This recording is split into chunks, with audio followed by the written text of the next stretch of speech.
Karen Santos, and in the short video I'd like to share with you our preliminary findings using the digit in noise test in Brazilian Portuguese with school children.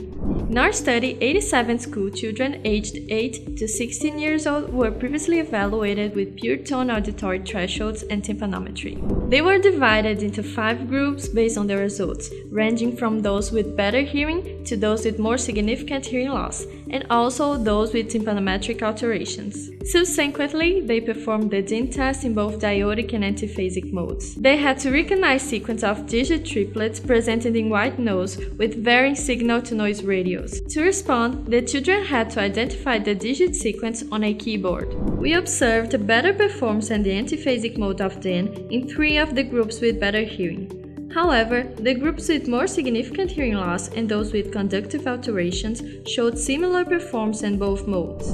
These findings suggest that the antiphasic mode of DIN provided a better signal-to-noise ratio in children with less severe hearing loss.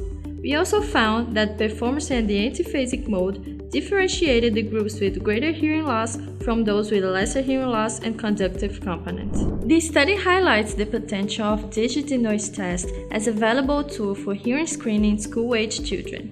However, we intend to explore additional variables and confirm the impact of different degrees and types of hearing loss. Thank you for watching!